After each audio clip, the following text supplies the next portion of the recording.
Se ha venido compartiendo de la primera carta a los Corintios acerca de cosas carnales o de naturaleza física.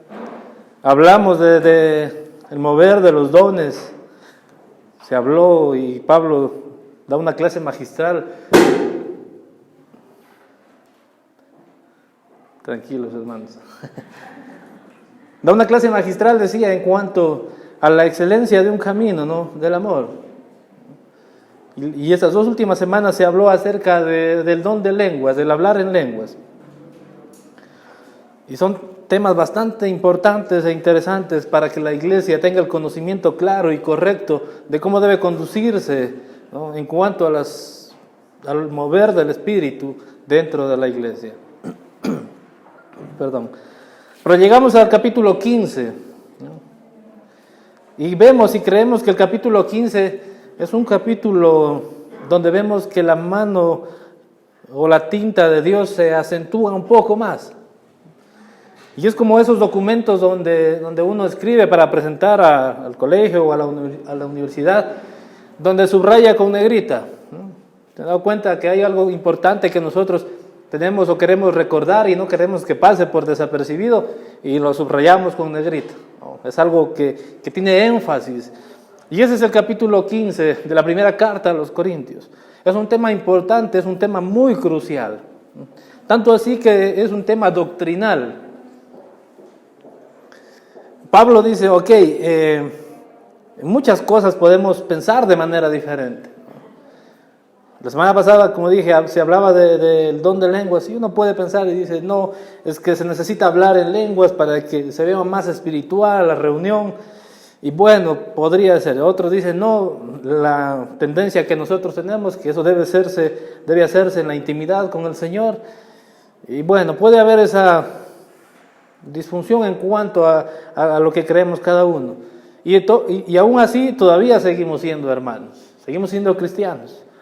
Pero en cuanto a un tema doctrinal, hermanos, debemos ir por la misma visión. Debemos creer lo mismo. Porque en cuanto a doctrina, si uno cree una cosa y otro cree otra, dejamos de ser cristianos. Y no podemos llamarnos hermanos. Entonces, esto es a lo que nos lleva el capítulo 15 de la primera carta a los Corintios. La enseñanza de Pablo en cuanto a la resurrección de los muertos. Pablo quiere hacer un hincapié primeramente en cuanto a la importancia del Evangelio. Es necesario que nosotros entendamos el Evangelio, porque si no lo entendemos de la manera correcta, podemos cometer grasos errores, hermanos. Vamos a ir a primera carta a los Corintios, capítulo 15, versículo 1. Dice, además os declaro, hermanos, el Evangelio que os he predicado, el cual también recibisteis, en el cual también perseveráis. El 2, por el cual asimismo, si retenéis la palabra que os he predicado, sois salvos, si no creísteis en vano. Pablo está mostrando 4 características aquí de cómo debe darse el Evangelio, cómo se desarrolla el Evangelio en los cristianos, en la congregación. Pablo dice, además os declaro, hermanos, el Evangelio que yo ya les prediqué, por el cual ustedes se convirtieron, por el cual ustedes son la iglesia de Corinto, la iglesia del Señor. Y muestra que el Evangelio debe ser predicado, debe ser hablado, debe ser declarado con nuestra boca. Es una característica importante que tenemos que tener en cuenta, porque muchas veces se ha escuchado, ¿no? Y hay un buen pensamiento, creo que es bueno, no es malintencionado. Y muchas veces nosotros también hemos hecho énfasis en cuanto a nuestra vida, es el testimonio fiel de lo que tenemos en nuestro corazón y de lo que estamos profesando, ¿no? Y muchas veces se ha dicho por ahí, predica todo el tiempo, y cuando sea necesario habla. ¿Han escuchado esa frase? Muy romántica, ¿no es cierto? Muy bonita. Pero la verdad dice que el Evangelio debe ser predicado, debe ser hablado, en el cual también recibisteis, dice, en el cual también perseveráis. Segunda condición, segunda característica, debe recibirse de buena gana. Recordemos a los de Berea, ¿no?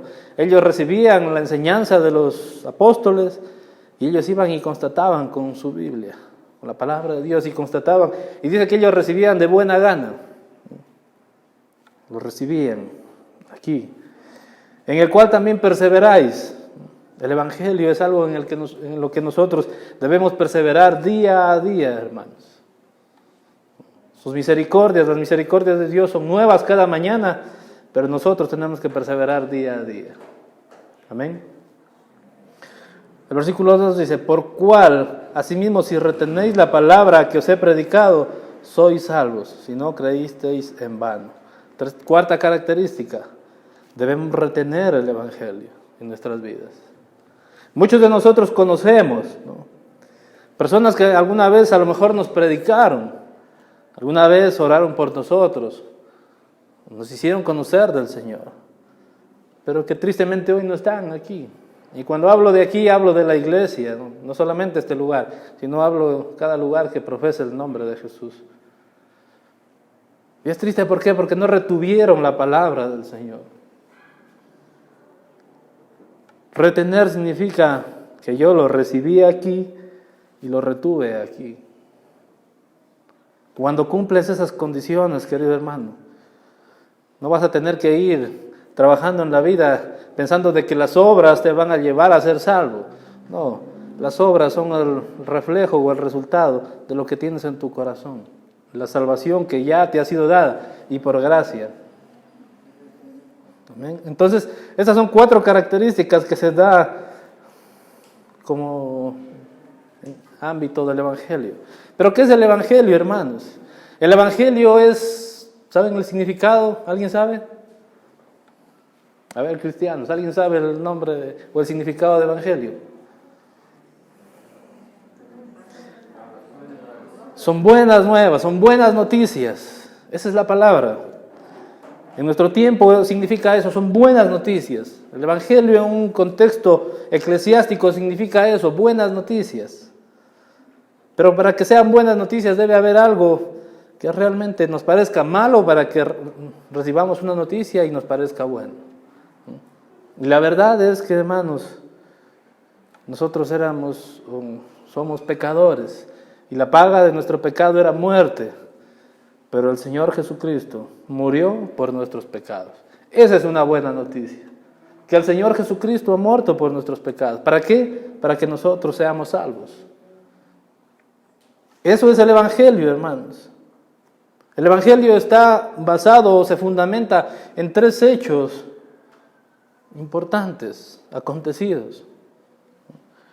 Como dije, en muchas cosas podemos disentir o no estar de acuerdo, pero en 3 cosas fundamentales que son el Evangelio, no podemos estar en desacuerdo.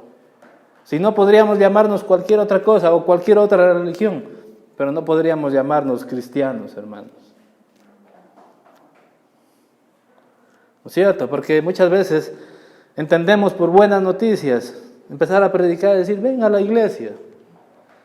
Ven a la iglesia y tu hijo va a dejar las drogas. Ven a la iglesia y tu esposo va a cambiar su vida. Ven a la iglesia y tus finanzas se van a arreglar. Parecen buenas noticias, pero de esas buenas noticias habla el Señor. No. Las buenas noticias son que nosotros estábamos condenados a una muerte eterna, a un juicio eterno y a pasar una vida en el infierno, pero por la muerte del Señor Jesucristo hemos sido salvados.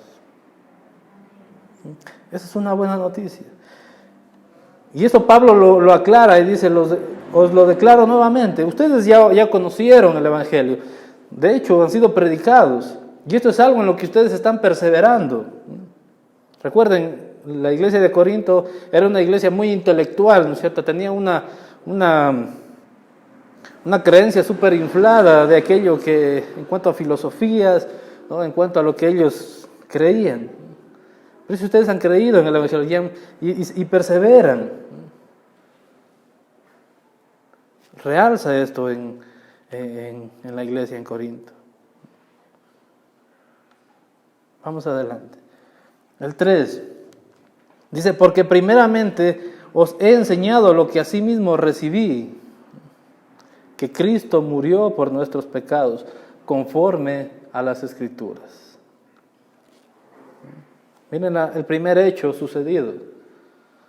Como dije, el cristianismo descansa en estos 3 hechos. La fe cristiana descansa en hechos concretos, no en fábulas, ¿no? En hechos concretos sucedidos. Y de nuevo, si no estamos creyendo o no estamos de acuerdo en estos 3 hechos, no debería llamarse cristiano. Nadie que no crea esto. Que Cristo murió por nuestros pecados conforme a las Escrituras. Pablo cita las Escrituras. Recordemos que no estaba escrito el Nuevo Testamento. No estaba escrito todavía, estaba escribiéndose. De hecho, esta carta es parte del Nuevo Testamento. Pero Pablo cita las Escrituras y todos recuerdan, la mayoría de aquí sabemos el texto de Isaías 53. ¿Qué dice ahí? Los sufrimientos del siervo del Señor. Y muestra toda la obra redentora de Jesús, lo que Él iba a hacer, lo que Él hizo ya en ese tiempo. Versículo 4. Y que fue sepultado y que resucitó al tercer día conforme a las Escrituras. Nuevamente cita las Escrituras. ¿Por qué cita las Escrituras Pablo? Porque él dice, lo que yo recibí, lo recibí del Señor Jesús. Camino a Damasco iba yo con cartas para apresar a cristianos, para asesinarlos, para ejecutarlos, pero me choqué con la verdad en el desierto, me choqué con el Señor Jesús. Y por revelación de Él recibí el Evangelio. Y lo recibí conforme, ¿qué? Conforme a las Escrituras. Pablo no recibió otra cosa novedosa. Pablo recibió el Evangelio. 3 hechos fundamentales que hizo el Señor Jesús. Y apareció, dice, a Cefas y después a los 12.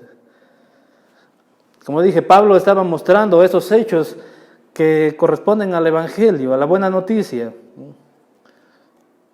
Y empieza a mencionarles esto, ¿por qué? Porque en la iglesia en Corinto empieza a desarrollarse una herejía. Más adelante vamos a ver de qué se trata eso, pero empieza a desarrollarse una herejía. Y Pablo considera que es necesario que esto sea aclarado en la iglesia, que esto sea reafirmado y que tengan el conocimiento y el entendimiento correcto acerca del Evangelio. Porque muchas veces pueden salir por ahí, ¿no?, ministros con grandes revelaciones. Es que a mí me reveló el Señor algo en este tiempo. ¿Han escuchado eso? Y dejan de lado las Escrituras. Hermano, algo que está revelado y que no esté de acuerdo a las Escrituras no viene de parte de Dios. Siempre va a ser conforme a las Escrituras. Todo está ya escrito. Consumado es, decía el Señor en su lecho de muerte. Consumado es, todo está hecho. Pablo les dice a los corintios, estos 3 hechos sucedieron con el Señor Jesús. Y es importante, ¿por qué? Porque este es el preámbulo para lo que va más adelante a disertar en cuanto a la resurrección de los muertos. Es tan importante la resurrección de Jesucristo y tener claro que Él resucitó con un cuerpo, ¿no? Y es un cuerpo glorificado y está sentado a la diestra de Dios Padre. Y es importante, digo, tener en cuenta esto, porque sobre la resurrección de Cristo se fundamenta la fe cristiana, hermanos. Pero Pablo dice, empieza a mostrar pruebas testimoniales para afirmar aún más lo que él está diciendo a los corintios. Dice, y que fue sepultado y resucitó al tercer día conforme a las Escrituras. ¿Y qué dice? Y que apareció a Cefas y después a los 12. ¿Cuál era Cefas, hermanos? Era Pedro. Recordemos, Pedro lo negó en la crucifixión. ¿Recuerdan a Pedro? Tú estabas con él, tú eres uno de ellos. Y Pedro, asustado, nervioso, empieza incluso a maldecir. Dice, yo no conozco a ese hombre. Imagínense cómo se sentía Pedro habiendo visto todo aquello. Y nos da cuenta de cómo Jesús aún sigue trabajando con sus discípulos. Nos da cuenta de cómo sigue trabajando con cada uno de nosotros el Señor. Estaba preocupado y sigue preocupado por restaurar nuestras vidas. Y después a los 12, Pablo estaba mostrando pruebas testimoniales, ¿no?, a la iglesia en Corinto, a los corintios. Les estaba mostrando pruebas para que ellos vean lo que él les estaba diciendo, que es la realidad, que es la verdad. Y que ellos deben tener claro esto, porque si no creen en la resurrección de los muertos, la fe cristiana es vano. Habéis creído en vano, dice en el 2, ¿no? Nosotros como abogados, y los que son abogados saben, que dentro de un juicio, dentro de un litigio legal, dentro de un proceso, los testigos testimoniales, ¿no?, dan un giro de 180 grados en muchos casos. Sirven para cambiarle el curso a un juicio. Y eso es lo que estaba tratando de hacer con los testimonios, con las pruebas testimoniales que estaba mostrando Pablo. Y dijo, y apareció a Cefas. No me creen a mí, pregúntenle a Pedro. Y a los 12 también están ahí los otros apóstoles, vayan y pregúntenles. Pero no les basta con eso. Todavía quieren más, vamos al 6. Dice después, dice, apareció a más de 500 hermanos a la vez, de los cuales, dicen, muchos viven y otros ya duermen. Obviamente está hablando este versículo de aquella época. No vayan a pensar, hermanos, que todavía por ahí hay algunos que viven más de 2000 años, ¿no? Porque podemos estar en esas fábulas también, ¿no? Yo les digo porque al inicio yo lo creía, ¿eh? ¿Y por dónde andarán? ¿Qué habrán inmortales? No, tenemos que tener claro el texto y el contexto. Está hablando de ese tiempo. ¿Quieren más pruebas? Vayan y interroguen. Más de 500 personas que fueron discípulos de Jesús pueden dar cuenta de aquello, de que han visto al Señor Jesucristo resucitado. Lo han visto. Porque cumplió 3 características. Murió por nuestros pecados, fue sepultado y resucitó. ¿Y cuál es la garantía de que Él ha resucitado, hermanos? Es de que la tumba está vacía. En esa tumba no existe un cuerpo. El Señor Jesús resucitó con un cuerpo glorificado, hermanos. Y eso es lo que Pablo estaba tratando de hacer, ver y reafirmar en la iglesia, porque la iglesia necesita tener esto claro. La iglesia necesita tener esta claridad en cuanto a la resurrección de Jesús, porque muchas doctrinas se pueden levantar y decir, es que Jesús resucitó, sí, y vive en nuestros corazones. Parece bonito. Bueno, sí, es verdad, vive en nuestros corazones. Pero el Señor Jesús está sentado a la diestra del Dios, el Padre, dice, con un cuerpo físico y un cuerpo glorificado, hermanos. El 7 dice, después apareció a Jacobo, después a todos los apóstoles. ¿Saben quién era Jacobo? Jacobo era el hermano de Jesús, bueno, el medio hermano. Recordamos que Jesús fue engendrado por el Espíritu Santo. Jacobo, el medio hermano, lo tuvo por 33 años en esta tierra. Recordemos que muchas veces ellos se burlaron de Jesús, como diciendo, está ido a la teja, ¿no? Pero cuando Él se le aparece, cuando el Señor se le aparece a Jacobo, no sabemos los detalles del encuentro porque no están registrados, obviamente, y creo que pasaríamos tiempo tratando de imaginarnos.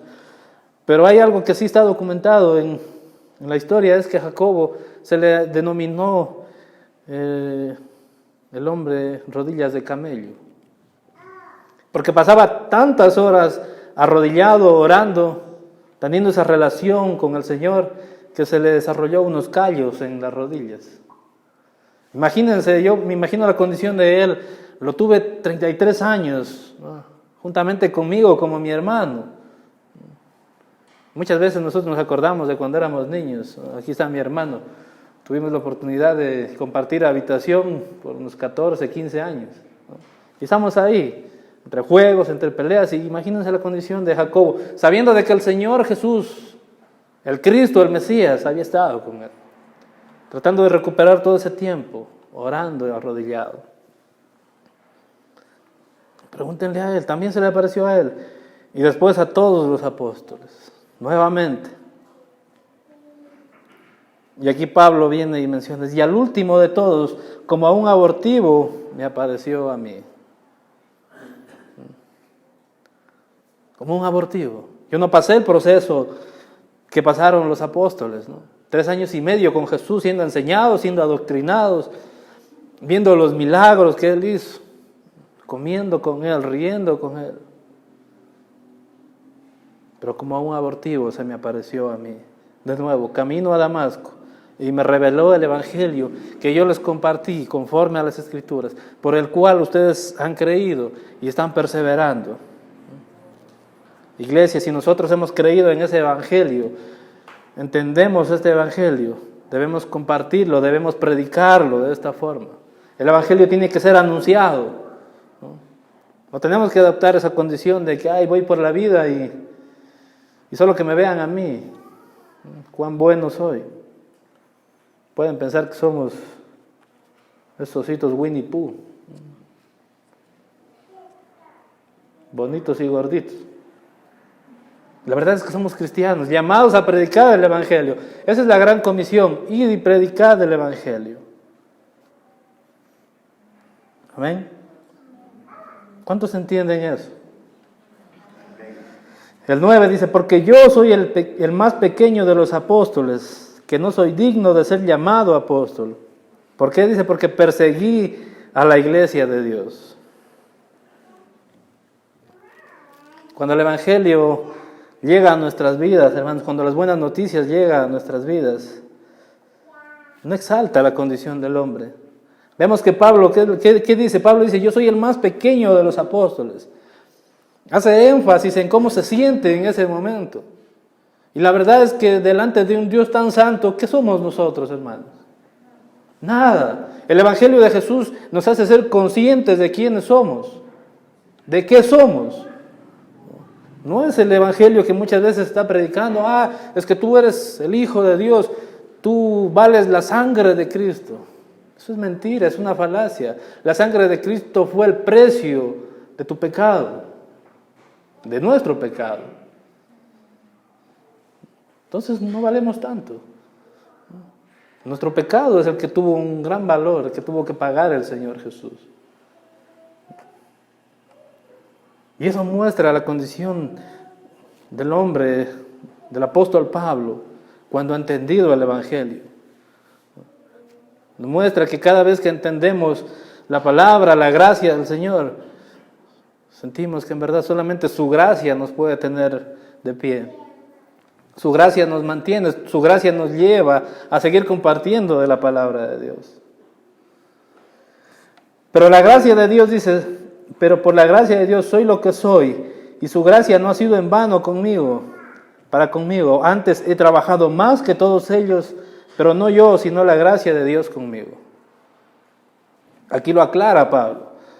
Pablo dice, yo he trabajado más que todos los apóstoles. Mientras Pedro está en Jerusalén compartiendo con los judíos, yo he salido a todo el mundo, he predicado en muchos lugares. Se he pegado 3 viajes misioneros.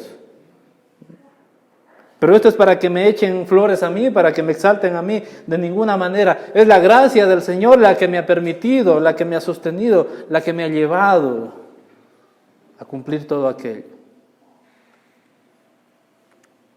Es la gracia del Señor. Nunca olvidemos eso, hermanos.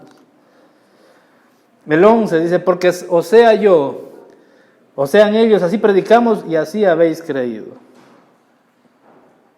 El Evangelio de Jesús debe ser predicado de esa forma, siempre va a tener esos 3 hechos fundamentales, y eso predicó Pablo y lo predicaron los otros apóstoles. Eso es lo que predicamos, dice. Y si alguien anuncia otro evangelio que no sea ese el que hemos predicado, sea que dice, anatema, sea maldito. ¿Por qué? Porque está predicando cualquier otra cosa, pero no el Evangelio de Jesús. Está exaltando la condición del hombre, está haciéndolo ver como algo grande al hombre, cuando el grande es el Señor Jesucristo. Y aquí viene un pero, Y un contraste aquí en la palabra. Y aquí viene a surgir aquella herejía que el apóstol Pablo quiere corregir dentro de la iglesia. Pero si se predica de Cristo que resucitó de los muertos, ¿cómo dicen algunos entre vosotros que no hay resurrección de los muertos? Estamos predicando que Cristo resucitó y ese es un hecho, de nuevo, donde se fundamenta la fe cristiana. Si negamos esto, debemos tener claro que si nosotros hemos sido identificados en el Señor Jesús, hemos sido copartícipes en su sepultura y juntamente resucitaremos con Él. Ese es el símbolo del bautismo. Pero si dice, no hay resurrección de los muertos, ¿cómo es que predicamos nosotros lo de Cristo? Que Cristo resucitó. Y aquí empieza un parafraseo de Pablo, vamos a irlo viendo poco a poco. Y él empieza a hacer énfasis en que debemos tener claro que la resurrección de Jesucristo es tan importante, es tan, como dije al inicio, relevante, de tenerla en tan estima, que sin esa resurrección de Jesús, simplemente estuviéramos pasando el tiempo nosotros. Fuéramos otra religión más. Fuéramos buenas personas. A lo mejor no tomáramos, no fumáramos, pero fuéramos solo buenas personas. Pero nuestra fe, cimentada en la resurrección de Jesús, nos hace tener vida y vida eterna, hermanos. ¿Ven? El 13, vamos a ir avanzando. Porque si no hay resurrección de los muertos, tampoco Cristo resucitó. Y si Cristo no resucitó, vana es entonces nuestra predicación, vana es nuestra fe. Vamos escuchando lo que dice Pablo. Y somos hallados testigos falsos de Dios, porque hemos testificado de Dios, el cual que Él resucitó a Cristo, al cual no resucitó, si en verdad los muertos no resucitan. Porque si los muertos no resucitan, tampoco Cristo resucitó. Entonces aquí es como que mismo, ¿no? Nos hacemos bolas aquí con esto. Pero Pablo lo que está diciendo es, hermanos, tengamos claro esto. O sea, si Cristo no resucitó, no resucitarán los muertos. Y si si los muertos no resucitan, quiere decir que Cristo tampoco resucitó.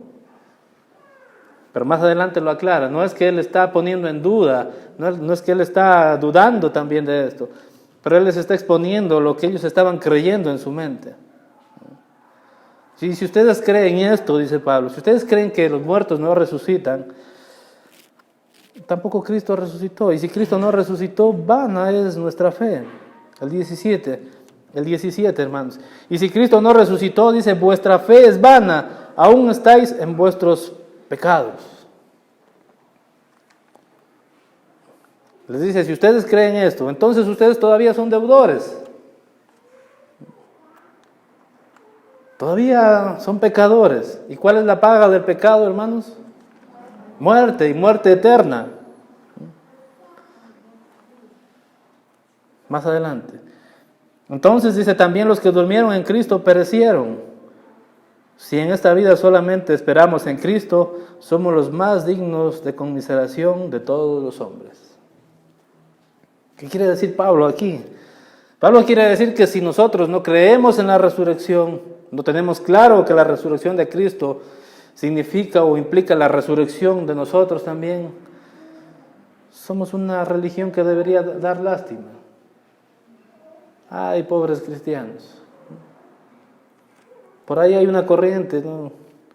Muchas veces, a modo de chiste, se lo dice chulla vida. Y muchos cristianos que viven así, como que fuera chulla vida. No hay otra más. Aquí pagamos todo, aquí hacemos todo. Aquí vamos pagando, ya no hay más. Pero la verdad es que tenemos una vida eterna. Hay una resurrección para nosotros. Si nosotros esperamos que nuestra ayuda de Cristo solo sea para esta tierra, hermanos, hemos perdido el tiempo. Porque eso no es verdad.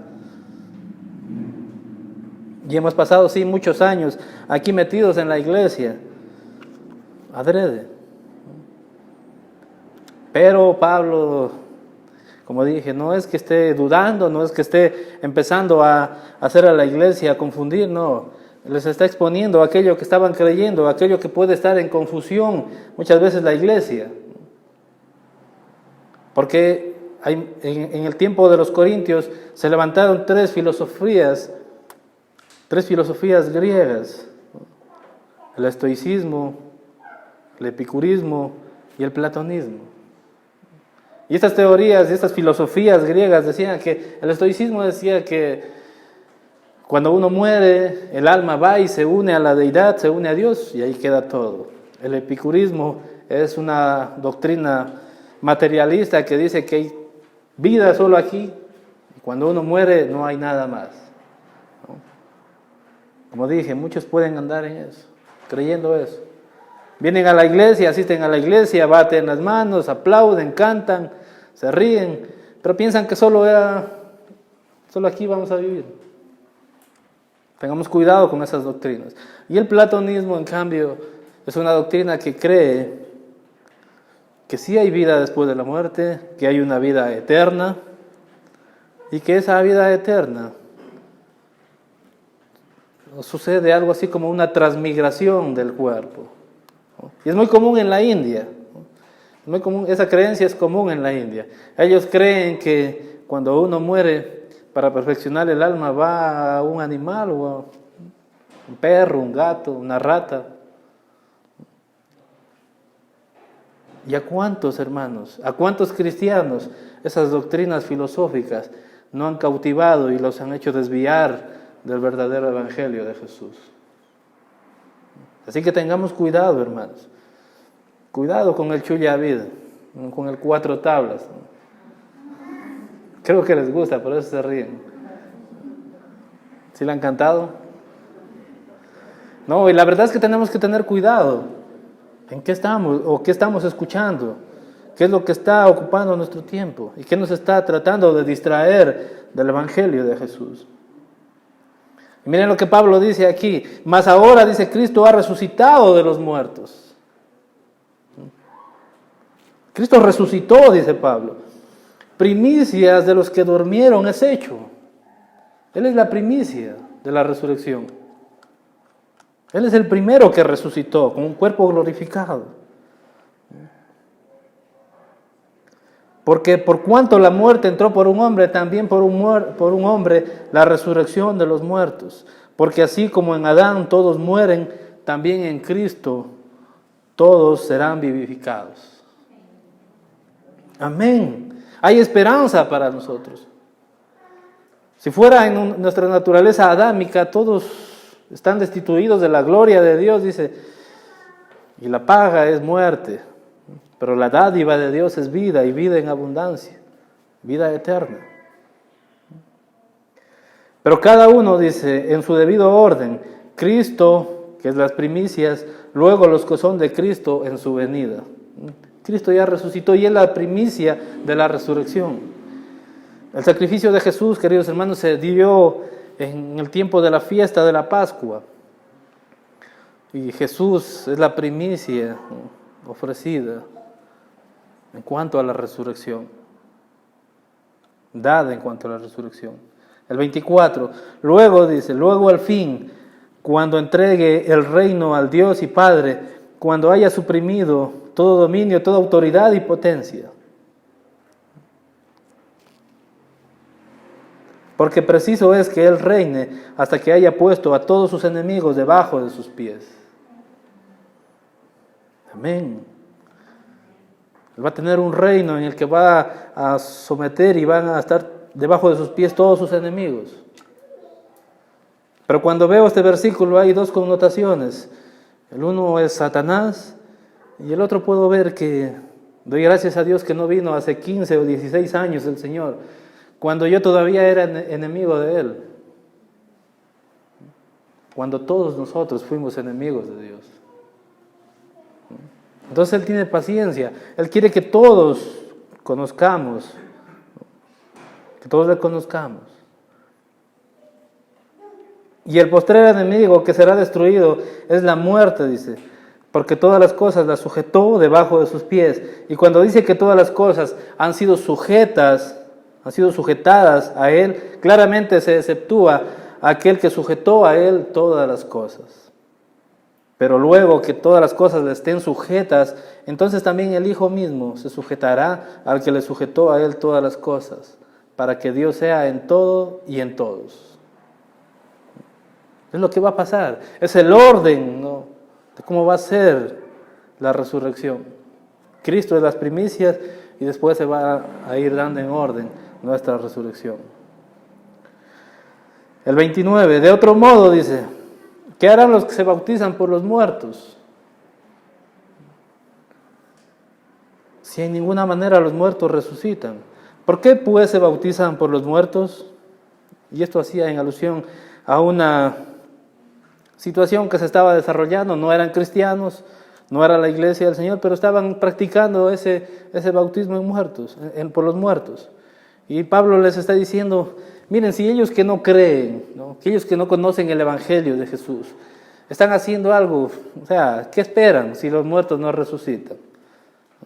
Pero ustedes que tienen el Evangelio de Jesús, ¿están negando la resurrección de los muertos?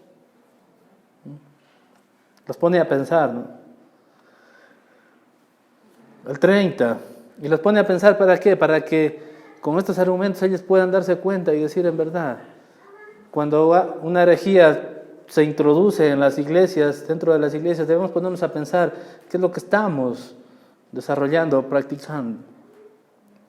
Y Pablo dice, ¿y por qué nosotros peligramos a toda hora? Si no van a resucitar los muertos, ¿para qué nosotros ponemos o exponemos nuestras vidas? ¿No? Los apóstoles, ¿para qué nos exponemos? ¿Para qué ponemos en peligro nuestra vida? Os aseguro, hermanos, dice, por la gloria que de vosotros tengo en nuestro Señor Jesucristo, que cada día muero. O sea, si no sucediera la resurrección de los muertos, dice, ¿para qué lo hago? ¿Para qué expongo mi vida? Pero él tenía claro que sí, los muertos resucitaban, y esa es base doctrinal de nuestra fe. Y por eso expongo mi vida cada día, como si muriera, porque es algo que él creía. Nuevamente el 32 dice, si como hombre batallé en Éfeso contra fieras, ¿qué me aprovechará? Si los muertos no resucitan, comamos y bebamos porque mañana moriremos. Les está diciendo, les está nuevamente haciendo ver. O sea, si ustedes creen que los muertos no resucitan, están pasando el tiempo, hermanos. Están pasando el tiempo en la iglesia. Están perdiendo años de su vida. Vayan, salgan, coman, beban. Si es lo que ustedes creen, porque según ustedes mañana moriremos. Así los confronta Pablo. Aquellos que se habían empezado a desarrollar dentro de la iglesia, diciendo que la resurrección de los muertos no se iba a dar. No negaban la resurrección de Cristo, no la negaban, pero sí estaban negando la resurrección de los muertos. Y el 33 aclara Pablo y dice, hermanos, dice, no erréis, las malas conversaciones corrompen las buenas costumbres. ¿Qué están escuchando? ¿A qué han dado cabida a sus oídos? ¿A estas doctrinas filosóficas? ¿Cuántos no les ha interesado por ahí de repente el yoga, el budismo, el hinduismo, en la búsqueda de paz interior, tratando de escapar a sus realidades? Pablo dice, las malas conversaciones corrompen las buenas costumbres. Lo que yo les enseñé, como dice en el primer versículo, lo que yo les prediqué, en lo que ustedes recibieron, en lo que ustedes perseveran y en lo que ustedes retienen, en esto deben mantenerse, en esto deben creer, porque es el fundamento de la fe cristiana. Y eso es lo que está diciendo a la iglesia. En esto debemos mantenernos, esto es lo que debemos predicar, que Cristo murió por nuestros pecados, que fue sepultado y que al tercer día resucitó conforme a las Escrituras. Doctrina fundamental para los cristianos. El 34 dice, velad debidamente y no pequéis, porque algunos no conocen a Dios, para vergüenza vuestra lo digo. Tremendo. Es más interesante venir y escuchar un mensaje que cautive, un mensaje que te emocione, que te mueva las emociones.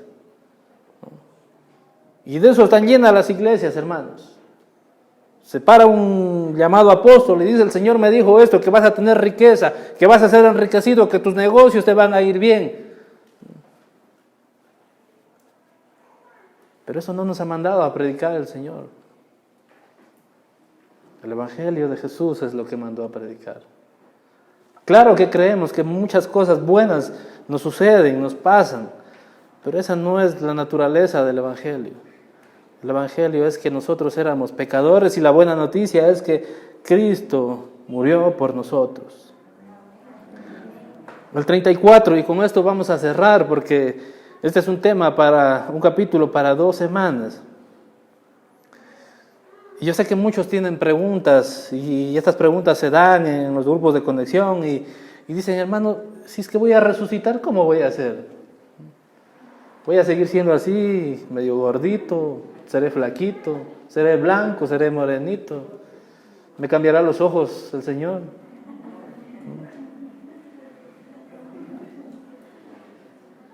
La próxima semana vamos a responder a esas preguntas a la luz de las Escrituras. Pero lo que ya nos muestra es que el Señor Jesús tiene un cuerpo glorioso y glorificado.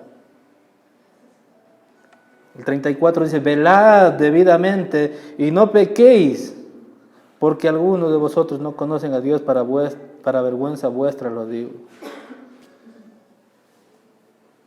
No neguemos los hechos fundamentales de la doctrina cristiana, hermanos.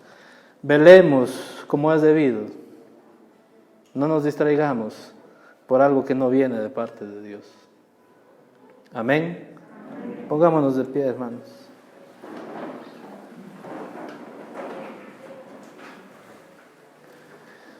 Padre amado, te damos gracias, Señor, por esta mañana. Entendemos el Evangelio, Señor.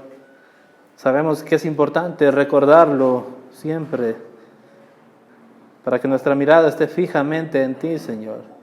Fijamente en tu obra, Señor, en lo que tú has hecho, Padre. Creemos, Señor, que tú resucitaste de los muertos, Señor, y que juntamente contigo resucitaremos también, Señor. Todo en su debido orden, Señor amado. Dios Todopoderoso.